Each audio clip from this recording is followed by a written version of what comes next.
Hello and welcome to the turbulent world with me, James M. Dorsey, as your host. Israeli Prime Minister Binyamin Netanyahu may have opened a Pandora's box when he suggested creating a Palestinian state on Saudi territory. Mr. Netanyahu wasn't just throwing a hand grenade into U.S. efforts to engineer Saudi recognition of Israel when he told Israeli television, "The Saudis can create a Palestinian state in Saudi Arabia. They have a lot of land over there." A quick Saudi retort hinted at the Pandora's box, a decades-old assertion, as fantastical as it may sound, that Judaism's Zion was in Saudi Arabia, not in Palestine. Saudi Shura Council member Yusuf bin Trad al-Saadoun ridiculed Mr. Netanyahu's suggestion with an anti-Semitic undertone. Mr. al-Saadoun countered the Prime Minister's proposition by recommending that U.S. President Donald Trump relocate Israelis temporarily to Alaska until he has acquired Greenland, an autonomous Danish territory. In a sharply worded statement, the Saudi foreign minister denounced Mr. Netanyahu's proposition as the expression of an extremist occupying mentality and an attempt to divert attention from the continuous crimes committed by the Israeli occupation against the Palestinian brothers in Gaza. Mr. Trump insists that the United States must take ownership of Greenland in order to preserve international security, portraying Mr. Trump's jaw-dropping plan to resettle the bulk of Gaza's 2.3 million Palestinians in Egypt, Jordan, and any other country willing to accept them as a Jewish conspiracy. Mr. al-Saadoun offered a distorted version of history. The capabilities of the Jews to provoke sedition and wars is rooted throughout human history. Therefore, it is unsurprising that many Western countries expelled them from their lands between the 13th and 16th centuries, Mr. al-Saadoun said. Their malicious cunning is not hidden from view. They are adept at misleading public opinion and pushing opponents to adopt defensive positions by creating an imaginary reality in which fictional ideas and projects are open for discussion, he added. The Zionists and their associates must know that they will not be able to lure the Saudi leadership and government into the traps set by media manipulation and false political pressure, Mr. al-Saadoun said. With Mr. Netanyahu heading the most ultra-nationalist, expansionist government in Israeli history, and a U.S. president who believes he can imperially take control of whatever territory he wants, Israeli claims to Arab territory, as absurd as some of those assertions may be, take on a real-life quality. Mr. Netanyahu and members of his cabinet claim title to Gaza, East Jerusalem, the West Bank, southern Lebanon, and Syria's Golan Heights, occupied by Israel since 1967, and assert that Jordan is Palestine. Defense Minister Israel Katz last week ordered the military to draw up a plan for the voluntary departure of Gazan Palestinians. With a new round of promotions on the horizon, Mr. Katz signaled that support of expulsion would be a consideration in promotions in the military. Noting that Bezalel Smotrich, Mr. Netanyahu's ultra-nationalist finance minister, defined voluntary as the management of humanitarian aid, the throttling of the flow of desperately needed existential goods into Gaza, Haaretz journalist Aluf Ben cautioned that a resumption of the Gaza war, coupled with a policy of starvation, would enable moving Gazans out of the Strip. This is the first time Israel has announced a practical plan for the expulsion of Arabs from territory it controls. From now on, transfer is government policy, Mr. Ben said. Transfer is a euphemism in Israeli parlor for expulsion. In response, Hamas has delayed further exchanges in stages of hostages it captured during its October 7, 2023 attack on Israel for Palestinians incarcerated in Israeli prisons, asserting that Israel's blocking of the entry of relief supplies into Gaza violated the 42-day first phase of the Gaza ceasefire that ends on March 1. Hamas has so far released in 5 stages 18 of the 33 hostages it agreed to free in the first phase, in exchange for 550 Palestinians. The final 59 captives are scheduled for release in the second phase, provided Hamas and Israel agree on the terms. Palestinians and aid workers say Israel initially complied with the flow of aid agreed as part of the ceasefire, but has more recently slowed the flow down.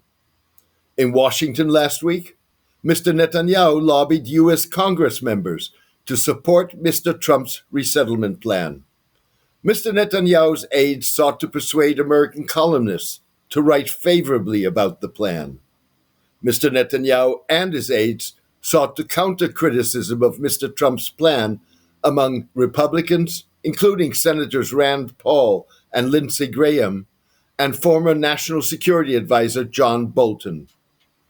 A CBS News poll concluded that 47% of Americans opposed the president's plan, while only 13% supported it.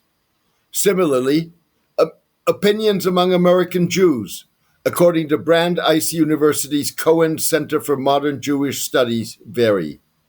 A poll before the Hamas attack in the largely liberal Portland Jewish community of 75,000 showed that 52% of those polled did not identify as Zionists.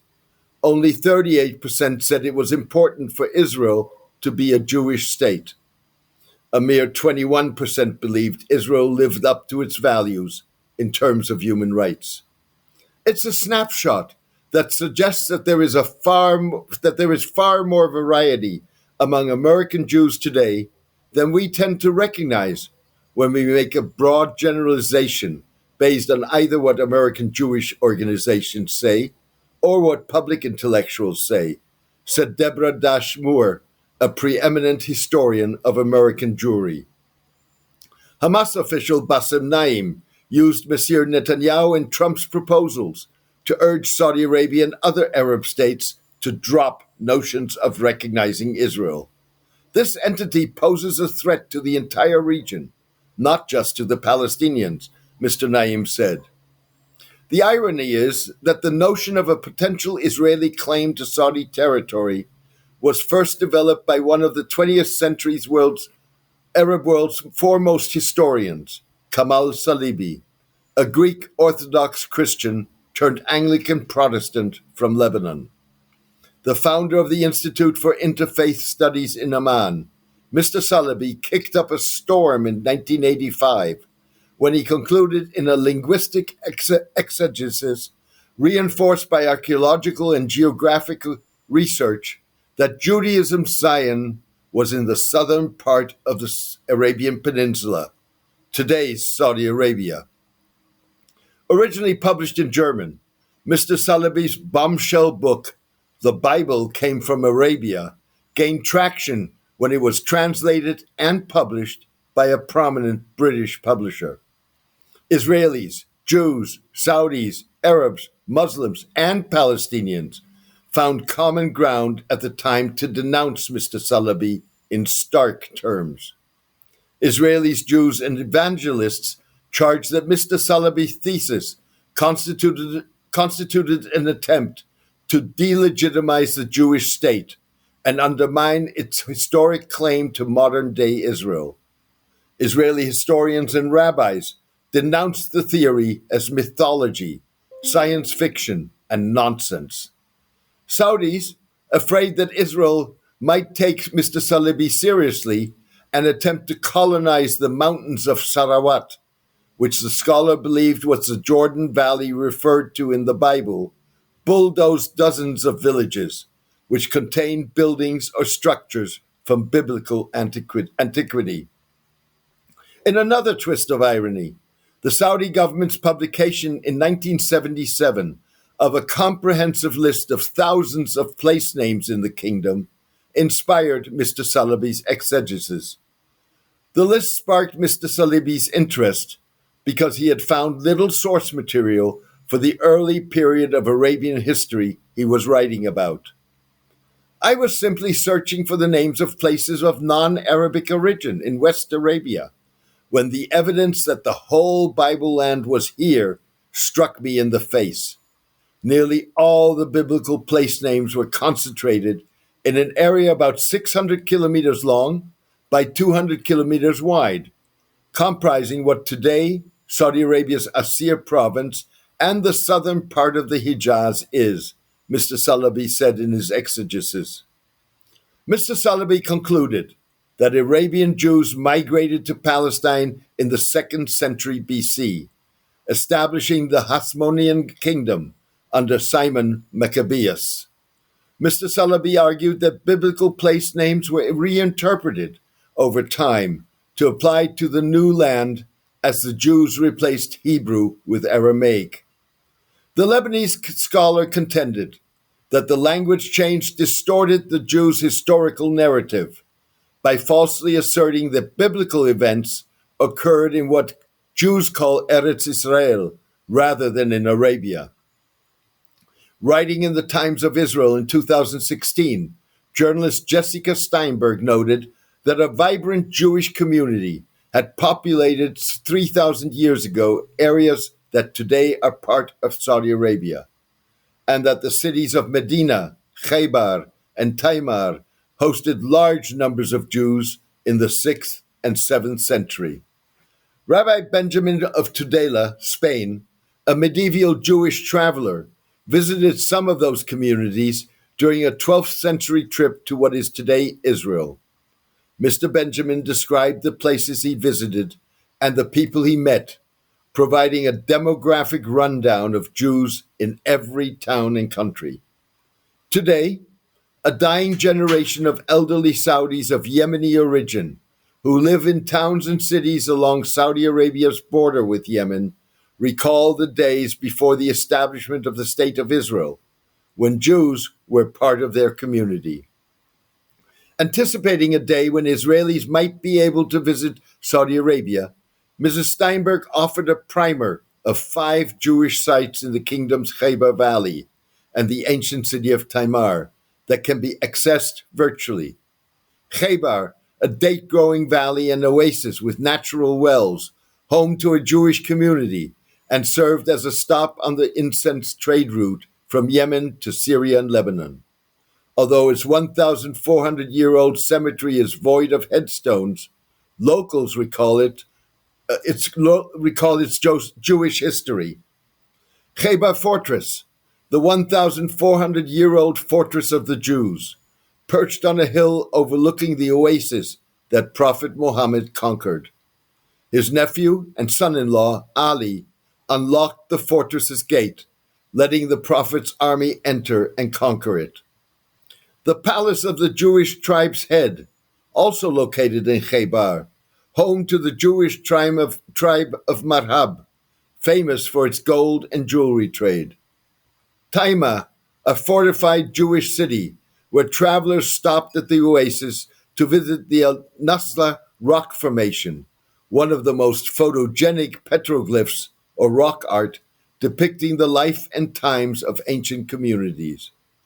Bir Hadaj, a large well at the center of Taima that dates to the middle of the 6th century BC.